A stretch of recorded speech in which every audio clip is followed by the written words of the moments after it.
하나님께서 기쁨으로 받으신 줄로 믿습니다. 우리 믿음의 선포와 함께 새로운 다짐으로 이렇게 고백했으면 좋겠습니다. 주여 말씀하옵소서.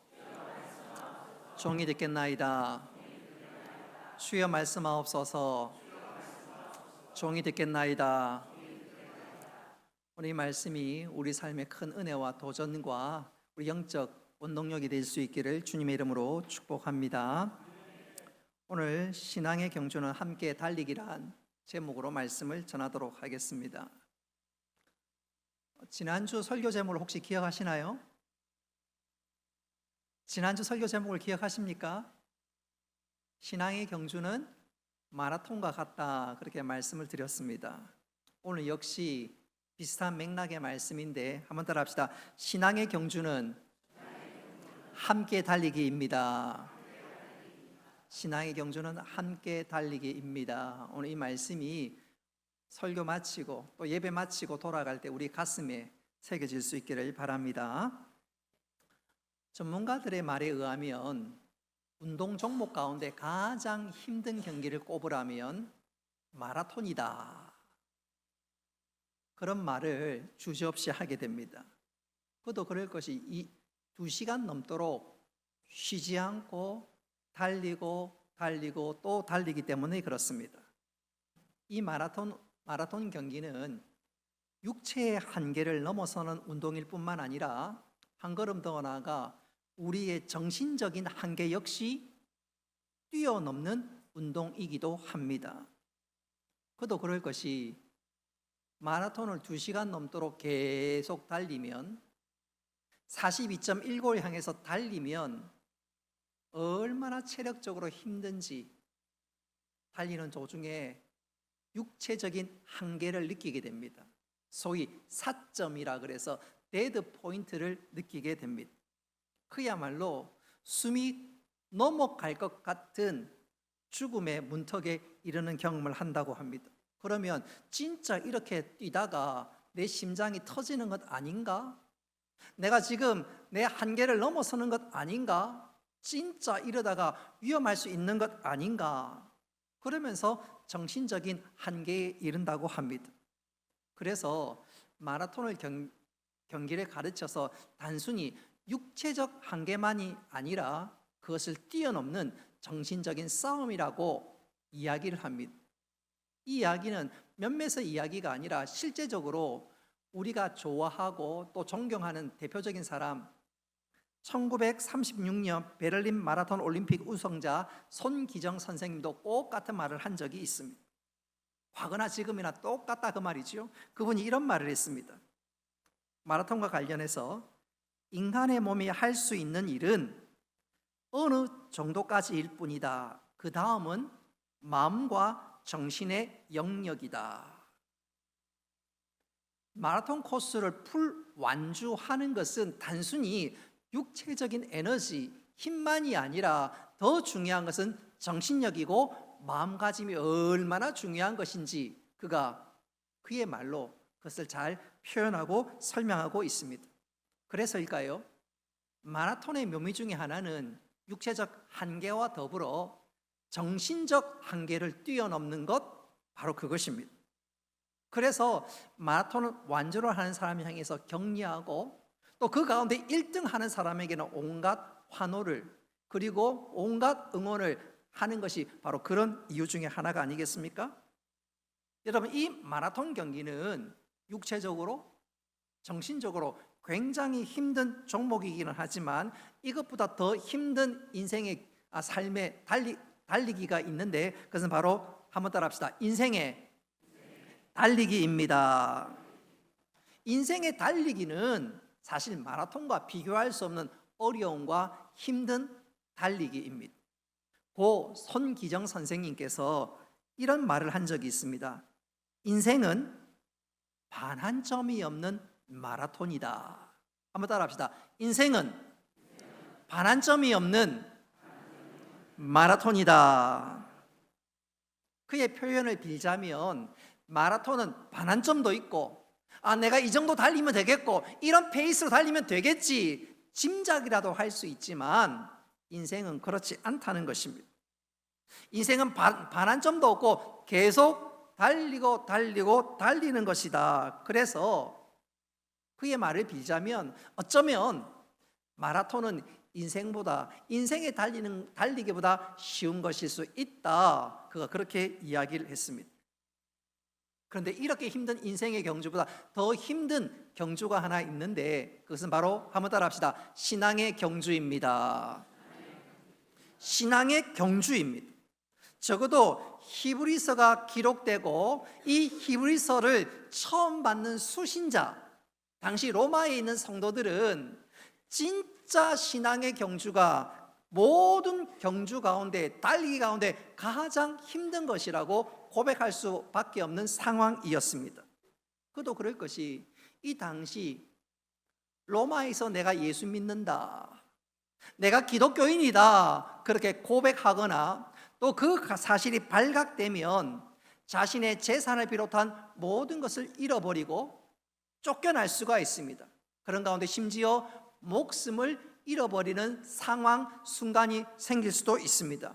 그러니까 오늘 히브리서 12장은 한마디로 신앙의 경주는, 신앙은 달리는 것이라 그렇게 말씀하고 있는데, 요약해 보면 그래서 이 히브리서를 받는 첫 수신자들은 이 말씀을 대할 때 이 말씀이 정말 가슴에 와닿았고 또 이 말씀을 들을 때 굉장히 불안함과 두려움, 내 상황을 돌아보면서 스스로 안타까운 마음이 들 수도 있었습니다. 그러나 오늘 히브리서 12장 말씀은 말미에 이르러서 또 히브리서는 끝까지 그런 성도들을 향해서 격려하고 힘을 주는 말씀이기에 히브리서를 읽는 독자들은 이 말씀을 통해서 다시 한번 힘을 내게 되는데 우리 역시 마찬가지입니다. 오늘 우리는 히브리서 말미를 향해서 달려가는 과정 중에 있습니다. 우리가 이 히브리서 말씀을 통해서 다시 한번 힘을 얻고 또 힘으로 이 믿음의 경주를 잘 감당해 나가는 우리 모두가 될 수 있기를 주님의 이름으로 축복합니다. 지난주도 그렇고 이번 주도 그렇고 신앙은 달리기라고, 마라톤이라고 말씀드렸습니다. 특별히 오늘 말씀은 신앙생활은 마라톤인데 나 혼자만 뛰는 것이 아니라 한번 따라합시다. 함께 달려가는 것입니다. 오늘 그것을 제가 강조해서 말씀드리고자 합니다. 뿐만 아니라 믿음으로 사는 삶은 이 땅에서 끝까지 끝나지 않는 경주를 달려가는 것이다. 그렇게 말씀드릴 수가 있겠습니다. 그런 거로 신자가 본 향해 달려가는 것은 중간에 멈추어서도 안 되고 포기해서도 안 됩니다.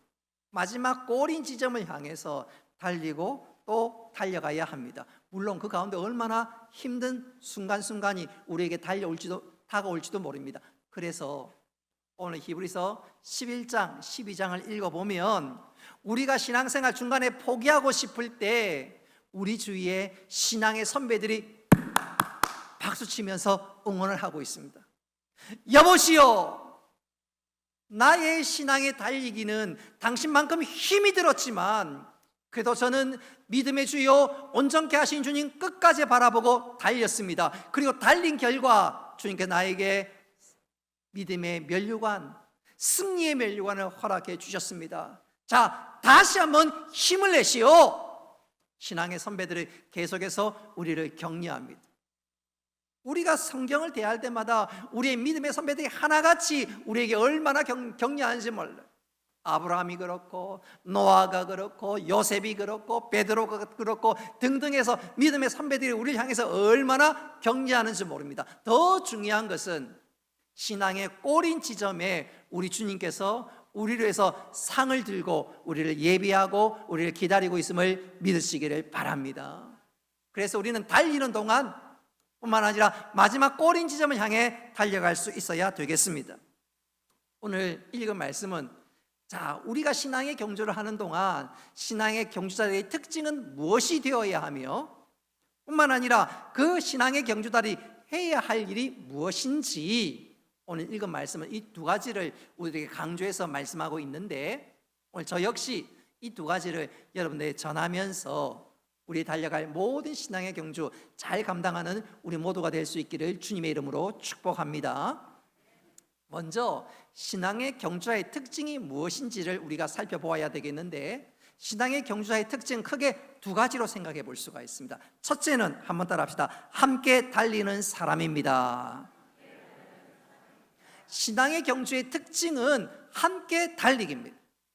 혼자 달리기가 아니라 함께 달리기입니다. 우리는 종종 마라톤을 비롯해서 운동 경기 선수들을 향해서 자신과의 싸움이라고, 고독의 싸움이라는 말을 종종 하기도 하고 종종 듣기도 합니다. 그 말은 운동 선수의 최고의 적은 바로 자기 자신이라는 말입니다.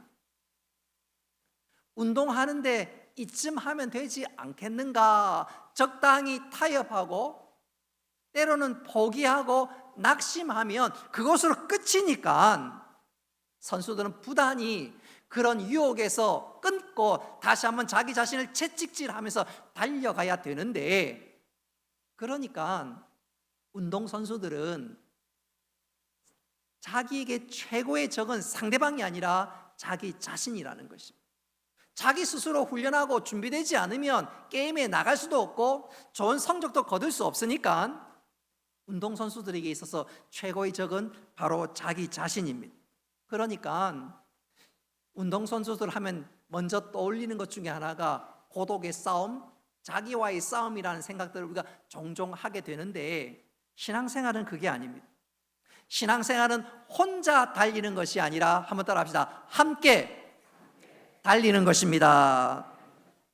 오늘 읽었던 말씀 14절이 그것을 분명하게 말씀합니다. 스크린 나와 있는 우리 14절 같이 한번 읽어봅니다. 시작. 모든 사랑과 더불어 화평함과 거룩함을 따르라. 아멘. 오늘 14절 전반전에 모든 사랑과 더불어 그랬습니다. 더불어는 말은 함께라는 뜻 아닌가요? 신앙생활은 함께 달리는 것이다 그 말입니다. 근데 중요한 것은 신앙생활은 함께 달리는 것인데, 그 함께 달리는 것은 내가 결심하고 다짐한다고 해서 될 것이 아닙니다. 그럼 우리가 어떻게 함께 잘 달려갈 수 있을까요? 오늘 14절에 보니까 화평함과 거룩함을 따르라 그랬습니다. 그래서 화평함이란 말은 한번 따라 합시다. 하나가 되라. 화평함이란 말은 서로가 모두가 하나가 되라는 것입니다. 그런데 그 화평함은 어디로부터 올까요? 내가 화평해야지 아닙니다. 여러분, 화평함은 하나님부터 우리에게 주어지는 것인 줄 믿으시기를 바랍니다. 그 다음에 나오는 거룩함도 마찬가지예요. 하나님으로부터 주어지는 것입니다. 그러니까 우리가 함께 달려가는 것은 나 혼자 혹은 내가 무슨 결심이나 다짐을 통해서 다 함께 달려가는 것이 아니라, 우리 모두가 하나님의 은혜와 사랑을 알고 그 안에 거할 때 하나님께서 우리에게 화평함과 거룩함을 주심으로 우리가 한 방향으로 한 마음으로 달려갈 수 있다 그 말입니다. 다시 말하면 신앙의 경주는 우리 각자가 주님을 바라봐야 될 뿐만 아니라 우리 모두가 주님을 바라보고 의지할 때 함께 잘 달려갈 수 있다는 것입니다. 저는 이것을 이렇게 한번 표현해 보고 싶어요. 여러분, 등산을 좋아하십니까? 등산하는 거 좋아하신가요? 저는 올라갈 거 왜 내려오는지, 어차피 내려올 거 왜 올라가는지 그런 생각들을 옛날에 좀 했는데, 등산하면 좋은 것들이 참 많이 있습니다. 첫째로 내 폐를 한번 청소하는 것이기도 하고요. 물론 조심은 해야 되겠지만 관절 뿐만 아니라 미세한 근육까지 다 쓸 수 있으니까 등산이 참 좋은 운동이기도 합니다. 무엇보다 돈이 들지 않지 않습니까? 물론 좋은 등산복 사는 분도 물론 계시겠지만, 등산은 가까운 산에 올라가는 것은 큰 비용을 들지 않고 충분히 즐길 수 있는 운동 중에 하나니까 우리 주위에 등산하는 분들이 많이 있습니다. 그런데 등산할 때 보면 이 사람 저 사람 많이 만나요. 제가 놀랬던 것 중에 하나가, 등산을 하는데 생판 처음 보는 사람인데 저한테 인사하는 거예요. 속으로 우리 교회 다닌 적이 있나? 한 5분 동안 머리를 과거를 기억을 되살려봐도 도무지 모르겠는 거예요. 그런 생각을 하고 올라가는데 또 생판 모르는 여자분이 안녕하세요, 나한테 관심이 있나? 그건 아닌 것 같은데, 올라갈 때마다 인사하는 사람들이 많아요. 몇 번 그러고 나면서 제가 깨달았습니다. 아, 등산하는 사람들끼리는 서로 몰라도 인사하는구나. 심지어 어떤 분은요, 내려오면서 아저씨, 아직 그런 얘기는 들어본 적은 없지만, 총각 그러면 좋겠지만 아직 그런 얘기를 들어본 적은 없습니다. 올라가면 한지 20분밖에 안 남았어요, 힘을 내세요. 근데 올라가면 1시간이 넘어. 그래서 등산하는 분들 말은 잘 믿지는 않지만 인사를 참 많이 합니다. 그러면서 격려합니다. 조금만 더 가면 돼, 조금만 더 가면 돼, 얼마 안 남았어. 그래서 5분 정도밖에 안 남았지 하면 30분 더 걸어가야 돼. 어쨌든 그 말을 들을 때 얼마나 힘이 되고 격려가 되는지 몰라요. 조금만 더 힘을 내라고 전혀 모르는 사람이 인사하고 격려하는데 얼마나 큰 힘이 되었는지 몰라요. 여러분, 신앙의 경주도 마찬가지입니다. 우리가 믿음으로 길 나아가고 달려갈 때 한번 따라 합시다. 격려하고 힘을 북돋고 칭찬해 주어야 합니다. 오늘 그것이 바로 신앙의 경주라는 것이고, 주님은 그것을 우리를 향해서 기대하고 기뻐하십니다. 그리고 그럴 때 우리가 함께 격려하고 칭찬하고 나아갈 때 한번 더 합시다. 하나님의 임재를, 함께 하심을 경험합니다. 할렐루야. 14절에 보십시오. 이것이 없이는 아무도 주를 보지 못하리라. 무슨 말인가요? 우리가 주 안에서 격려하고 축복하고 그리고 그렇게 함께 달려나갈 때 우리 가운데 임재하시고 함께 하시는 하나님을 경험할 수 있다는 것입니다. 여러분, 우리 모두 서로 함께 이 믿음의 경주를 잘 경주할 수 있기를 주님의 이름으로 축복합니다. 14절에 나오는 더불어, 이 함께는 오늘 설교의 서문일 뿐이고 진짜 신앙의 경주의 중요한 말씀과 권면은 15절부터 17절에 자세하게 나옵니다. 이건 제가 조금 이따가 말씀드리고, 두 번째 신앙의 경주자가 갖춰야 될 특징은 한번 따라 합시다. 믿음의 지체를 살피는 사람입니다. 믿음의 지체를 살피는 사람이에요. 함께 하니까 살피는 것은 당연하지요. 16절 맨 마지막에 보십시오. 살피라 그랬습니다. 신앙의 경주는 믿음의 지체를 살피는 것입니다. 살피는 사람이에요. 근데 오늘 이 살피다 이 말은 성경 원어로 보면 감독이라는 말이고, 이 감독은 오늘날로 표현한다면 목사, 장로에 해당되는 말입니다. 그러나 본문의 의미는 보다 깊은데, 이 말은 단순히 목사가 되라, 장로가 되어서 살피라 그런 뜻이 아니라, 이 말은 서로가 서로를 살피라 그 말입니다. 서로가 좋은 감독자의 역할을 할 수 있어야 된다 그 말입니다. 나만 믿음의 경주를 잘하는 것이 아니라 내 구역 식구 혹은 내 기관 식구 혹은 내가 전도했거나 나와 관련되어 있는 사람들이 믿음의 경주를 잘 감당하고 있는지 살필 수 있어야 된다 그 말입니다. 또 그런 사람이 영적으로 이탈할 때 붙잡아주고 격려하면서 함께 달려갈 수 있어야 된다 그 말입니다. 여러분, 신앙의 경주자는 그러니까 내가 선수인과 동시에 감독이 되어야 합니다. 저는 이것을 이렇게 한번 표현해 보고 싶어요. 마라톤과 관련해서 종종 들리는 말 중에 이런 말이 있습니다. 마라톤은 42.195km지만 나의 결승점은 언제나 30km입니다. 이런 말 처음 들어보시지요? 우리 가운데 마라톤을 좀 뛰어보신 분은 이 말이 무슨 말인지 금방 이해할 수가 있습니다. 무슨 말이냐면, 마라톤 선수가 42.195km를 완주하기 위해서는 선수들끼리 눈치를 좀 봅니다. 마치 쇼트트랙 선수가 서로 간의 눈치를 살피는 것처럼 마라톤 경기는 기록의 경기라기보다는 순위의 경기이기 때문에 뛰는 동안 주위를 살핍니다. 내 옆에 사람들이 혹시 숨소리가 거친지, 폼이 계속해서 일정하게 유지되고 있는지 살피고 또 살핍니다. 그래서 상대방이 조금 지칠 것 같으면 치고 나가기도 하고 기회를 삼아 힘써 달리기도 하는데, 그러다 보니까 눈치가 얼마나 발달되어 있는지 모릅니다. 그러다 보면 눈치를 너무너무 보면 빨리 나가지를 않아요. 그러다 보면 그 경기가 기록이 저조할 수 있기 때문에 경기 기록이 저조하지 않도록 이 사람들을 도울 수 있는 조연을 준비시켜 놓는데, 그런 사람을 가르쳐 한번 따라해 봅시다. 페이스메이커. 이 사람들은 선수들이 눈치 보지 않고 일정한 속력으로 달릴 수 있도록 한 30km 지점까지 굉장한 속도로 달리게 됩니다. 그러면 선수들이 상대방을 살피기도 하지만 그 페이스메이커를 따라서 달리기 시작합니다. 그럼 이 페이스메이커는 30km까지 최선을 다해서 열심히 달립니다. 그러니까 일정한 기록을 내고 좋은 성적을 내기 위해서는 페이스메이커가 나에게 얼마나 필요한 조연인지 모릅니다. 신자의 삶이 그와 꼭 같습니다. 교회 안에서 누구를 가르치거나 감독하는 사람들은 많을 수 있지만 페이스메이커가 되어서 다른 사람을 돕고 격려하는 사람은 그리 많지 않습니다. 근데 교회 안에서 페이스메이커가 되어서 격려하고 도울 수 있다면 우리 온 교회 공동체가 믿음의 경주를 잘 감당하게 될 줄 믿으시기를 바랍니다. 신자의 삶이 그래야 된다 그 말입니다.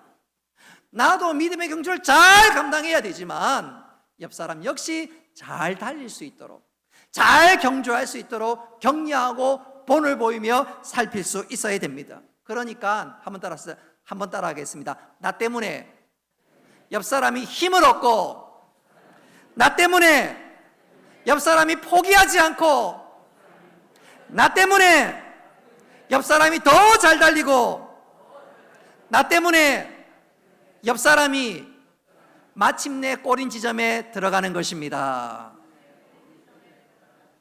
그렇습니다. 나 때문에 더 잘 달리고 더 잘 달리고 지치지 않고 다시 일어나 골인 지점으로 달려갈 수 있는 것, 그게 바로 하나님께서 우리에게 기대하는 삶이요, 그것이 바로 신자의 삶입니다. 그러니까 우리 누구에게 이것 때문에 안 돼, 그게 아니라 내가 먼저 본을 보이는 거예요. 어떤 분이 그래 얘기해요. 우리 교회 성도들이 인사를 좀 잘했으면 좋겠다. 그 말이 일리가 있을 수 있지만 내가 먼저 인사하는 것입니다. 옆 사람 한번 쳐다보면서 한번 인사하겠습니다. 안녕하세요. 안녕하세요. 다음 주에는 제가 먼저 인사합니다. 안녕하세요. 네. 인사합시다. 그런 말 듣지 않도록, 그런 말 하지 않도록 내가 먼저 인사하는 거예요. 그럼 멋쩍어서 상대방이 인사하지요. 저희 아파트 동에 제가 늘 먼저 인사합니다. 근데 1년 넘도록 인사하지 않는 분이 있어요. 모른 척하고. 근데 한 2년이 지나니까 비로소 인사하더라고요. 제가요 한 1, 2년 동안 인사할 때 네가 이기나 내가 이기나 한번 해보자 하면서 인사 끝까지 했거든요. 그러니까 인사하더라고요. 바뀌더라고요. 여러분, 우리가 인사할 뿐만 아니라 격려하는 것 계속해야 합니다. 교사들도 격려하는 거예요. 참 수고 많습니다. 다음 세대의 선교사입니다. 정말로 귀합니다. 그러면 교사가 주일학교 학생 때문에 속상하다가도 그 말을 들을 때 얼마나 힘이 나겠습니까? 특별히 그분의 선생님이 지난날, 그분이 예를 들어서 30대, 40대인데 60대, 70대가 옛날에 그분의 선생님이 옛날에 네가 진짜 주일학교 열심히 잘했는데 지금 잘하는 거 보니까 내가 너무너무 보람이 있다. 그러면 그 얘기 들 때 얼마나 감격스럽겠습니까? 새신자들에게도 마찬가지입니다. 먼저 인사하고 격려하는 거예요. 교회 봉사자들도 마찬가지입니다. 수고하시는 분들에게 격려하는 것입니다. 얼마나 기쁨으로 감격을 또 열심으로 일하겠습니까? 옆 사람에게 한번 인사합시다. 사랑합니다. 축복합니다. 다 당신 덕분입니다. 여러분, 신앙생활은 나 혼자만이 아니라 함께 달려가는 것입니다.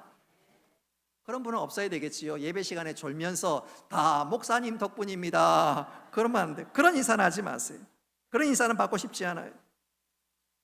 자, 신앙의 경주자의 특징은 살피고 함께 달리는 것이고, 자, 그렇다면 이제 중요한 지점에 이르렀습니다. 어떤 사람을 살펴야 되는가? 누구를 살펴야 되는가? 오늘 읽은 말씀은 네 가지로 말씀하고 있는데, 첫째로 15절에 보면 하나님의 은혜에 이르지 못한 사람을 살필 수 있어야 됩니다. 그래서 하나님의 은혜에 이르지 못하는 사람은 어떤 사람이냐면, 한번 따라합시다. 하나님의 은혜를 헛되이 받는 자, 하나님의 은혜를 헛되이 받고 헛되이 만드는 사람이 바로 그들이고, 우리가 그런 사람을 살필 수 있고 그런 사람을 격려해야 합니다. 외형상으로는 주일날 교회에 왔다 갔다 잘 하지만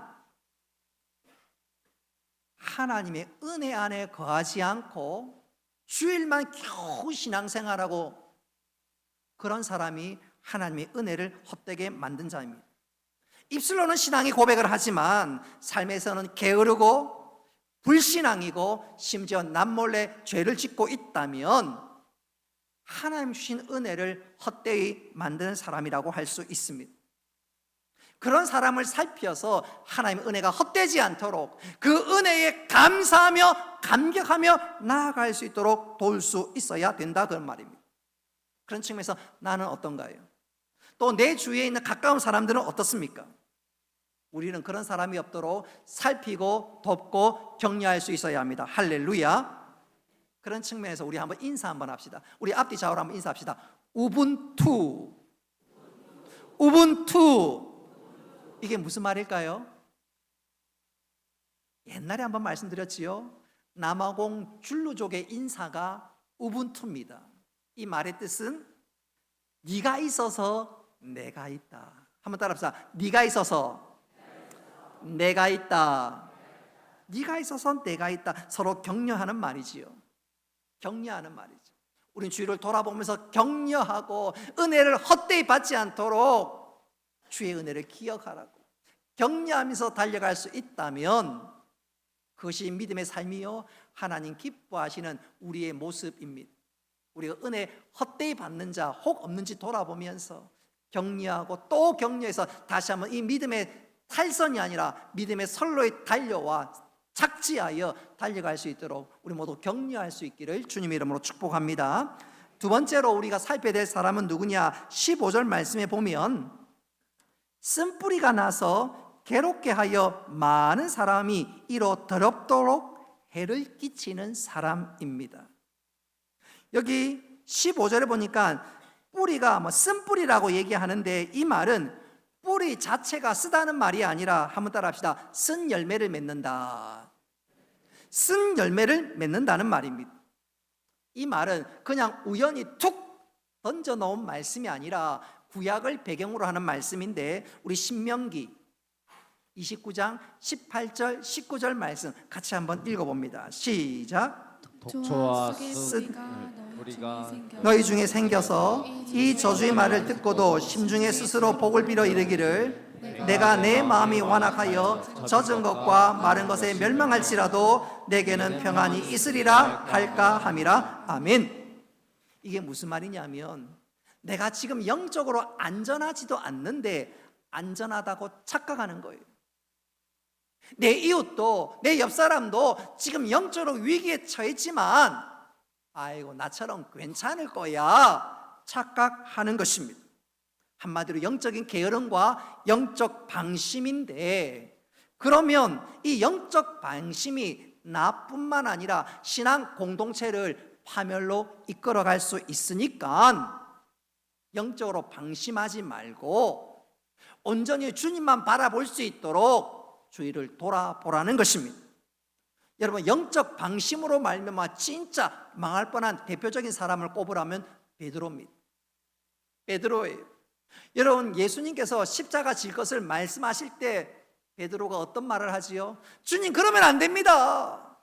그리고 한 걸음 더 나아가 모든 사람이 심지어 제자가 다 버릴지라도 나는 주를 버리지 않겠나이다.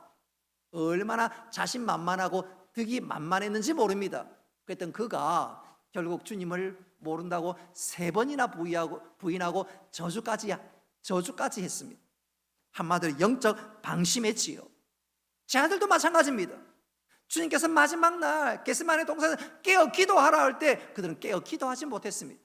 영적으로 방심하다가 베드로를 비롯한 모든 제자들은 다 도망갔고, 자칫 잘못했다면 그들은 정말로 주님과 멀어질 뻔했습니다. 그런 그들을 향해 주님이 찾아오셨고, 찾아오신 그 주님을 통해서 그들이 다시 한번 일어날 수 있었습니다. 여러분, 우리가 어떤 사람을 살펴야 되나요? 영적으로 방심하거나 게으른 사람을 살피면서 힘을 냅시다. 힘을 냅시다. 목사님, 난 내년에는 못해요. 내년에는 안 할래요. 삼가대 너무너무 힘들어요. 교사, 아이고 이제는 더 이상 못하겠어요. 그렇게 자꾸 내려놓으면, 영적으로 방심하면 자칫 잘못했다간 신앙의 침륜에 빠지고 망할 수도 있습니다.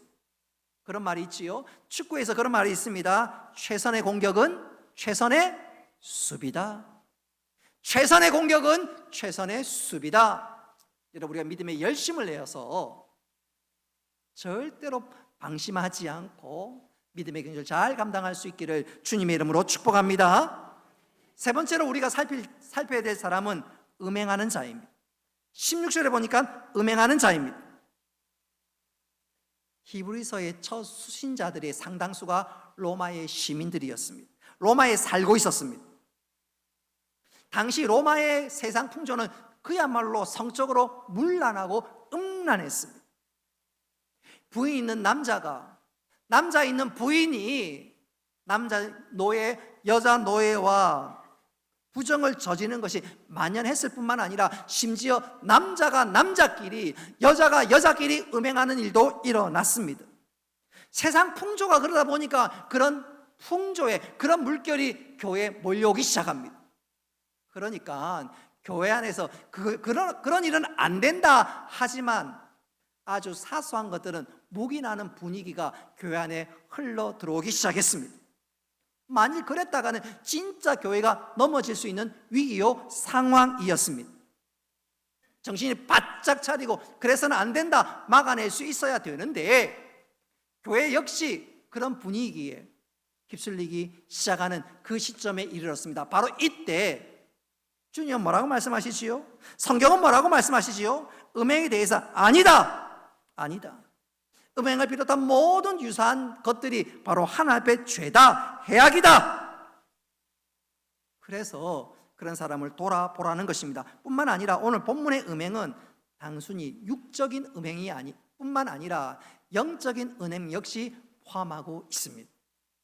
당시 로마는 하나님이 아니라 주피터를 비롯한 온갖 잡신을 섬깁니다. 그리고 그들이 복을 주는 걸로 생각했습니다.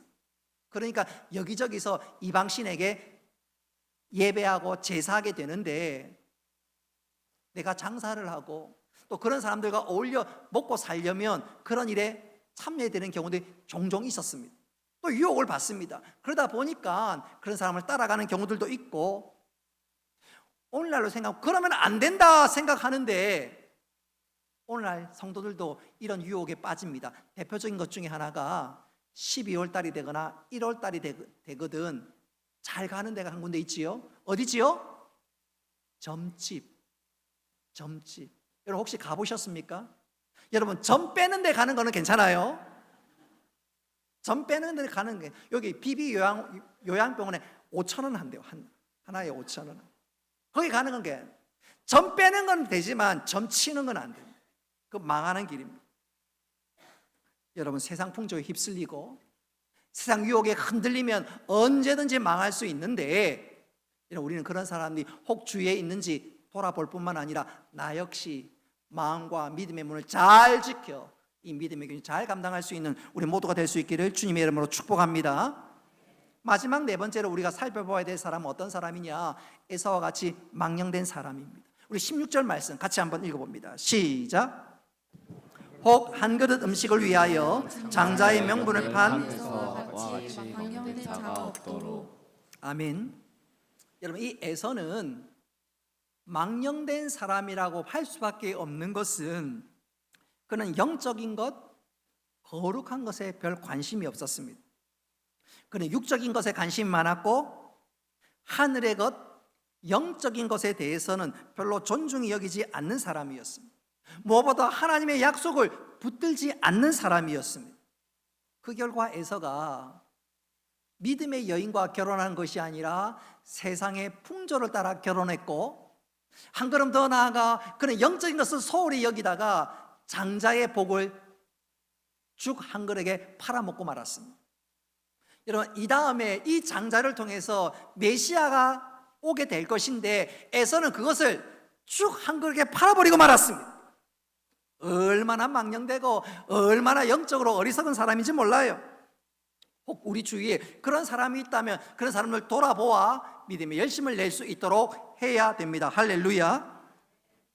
목사님, 나도 바빠요, 나도 힘들어요, 물론 그렇게 얘기할 수 있습니다. 그러나 오늘 주님께서는 우리에게 말씀하시기를, 나 역시 믿음의 경주도 잘 해야 되지만 신앙의 경주는 함께 달리는 것이기 때문에 살피고 또 살펴 함께 믿음의 경주를 잘 감당하라고 말씀하고 있습니다. 내가 힘든데 어떻게 하나요? 예, 할 수 있습니다. 또 해야 합니다. 근데 그 원동력이 어디서부터 비롯되느냐? 그 원동력은 한번 따라 합시다. 사랑입니다. 사랑입니다. 내 안에 주의 은혜와 주의 사랑이 흘러넘치면 감당하게 될 줄 믿으시기를 바랍니다. 저는 그래서 이렇게 강조하면서 설교를 마무리할까 합니다. 한번 따라 합시다. 사랑하면 냄새가 안 납니다. 사랑하면 냄새가 안 납니다. 이게 무슨 말이냐면, 한국의 어느 목사님께서 남아공에서 그것도 흑인을 대상으로 선교하는 선교사님 댁을 방문하게 되었습니다. 가보니까 수천 명의 흑인들이 있는데 그 많은 흑인들 가운데 선교사 부부만 흑인이 아닐 정도로 모두가 흑인입니다. 드디어 주일날이 되어서 예배당에 갔는데 좁은 예배당에 무려 400명이 앉아있고, 그렇게 앉아있는 그 예배당에 흑인 특유의 냄새가 납니다. 예배를 마치고 어찌했지 해서 숙소에 도착했는데 목사님이 현기증이 납니다. 그 냄새가 얼마나 본인에게 역겹고 힘들었는지, 그 냄새에 취해서 집에 도착하니까, 숙소에 도착하니까 현기증이 났습니다. 그 흑인들 틈에서 하루 이틀은 참았는데 3일이 되니까 도무지 견딜 수가 없었어요. 그 지경이 되자 남아공 흑인촌을 방문했던 그 목사님이 선교사님에게 여쭈어 보았습니다. 선교사님 어떻게 이 흑인의 특유의 냄새를 견딜 수가 있습니까? 어떻게 견뎠습니까? 그랬더니 선교사님이 하시는 말씀이, 예, 처음에는 어려웠던 기억이 있는데 지금은 아무렇지도 않습니다. 지금은 아무렇지도 않습니다. 그러면서 빙그레 웃는데, 목사님이 그 미소와 그 말에 충격을 받았습니다. 그리고 크게 깨달았습니다. 한번 따라 합시다. 진짜 사랑하면 냄새가 나지 않는구나. 진짜 사랑하면 냄새가 나지 않는구나. 내가 선교한다고 여기저기 쏟아졌지만 나는 아직 멀었구나. 목사님이 그렇게 생각했다고 합니다. 우리 애기 엄마들 그렇게 얘기하는 사람들 종종 있어요. 애기가 똥을 싸면 그게 뭐 이뻐요, 뭐 그게 뭐 좋아요. 근데 진짜 애기를 사랑하면 하는 말, 야, 우리 애는 똥도 예쁘게 싼다. 할아버지 할머니 손자 손녀가 똥 쌀 때, 야, 우리 애는 진짜 똥도 예쁘게 싼다. 저는 그 말을 못 믿겠는데 최수종 씨지요. 그런 자기 애 똥이 너무너무 예뻐서 그 똥으로 비빔밥도 해먹겠다랍니다. 나는 그 사람 미쳤다고 생각합니다. 근데 설교를 준비하면서 아, 그럴 수도 있겠다 생각이 들었습니다. 한번 따라 합시다. 사랑하면 냄새가 안 납니다. 사랑하면 냄새가 안 납니다. 사랑하면 돌아보고 격려하며 함께 달려갈 수 있는 것입니다. 여러분, 우리가 우리 안에 주의 사랑이 강같이 흘러넘치면 내가 믿음의 것을 잘 감당할 뿐만 아니라 우리 주위의 모든 사람이 손을 잡고 잘 경주하게 될 줄로 믿습니다. 이제 말씀을 맺도록 하겠습니다. 폴 투르니에라는 분은 목사의 아들이요, 스위스의 의사요 작가로서 목사님의 목회 상담에 큰 영향과 도움을 주신 분입니다. 이분이 이런 말을 했습니다. 세상에서 혼자서는 할 수 없는 것들이 여러 가지가 있습니다. 그 가운데 대표적인 것이 결혼과 그리스도인이 되는 것입니다. 결혼 생활은 혼자 할 수 없는 것처럼 신앙생활 역시 내 믿음이 자라는 것 역시 혼자 하는 것이 아니라 함께 하는 것이라 말씀하고 있는 것이지요. 그렇습니다. 신앙의 경주는 나 혼자만 달리는 것이 아니라 나 포함해서 모두가 함께 달려가는 것입니다. 예수 그리스도 안에서 우리가 한 몸이기에 함께 달려가는 것입니다. 이제부터 나의 믿음의 경주 잘 감당할 뿐만 아니라 함께 살펴보고 돌아보며 함께 달려감으로 주님의 기대를 이루고 참된 신앙의 경주로 살아가는 우리 모두가 될 수 있기를 주님의 이름으로 축복합니다. 우리가 말씀을 기억하면서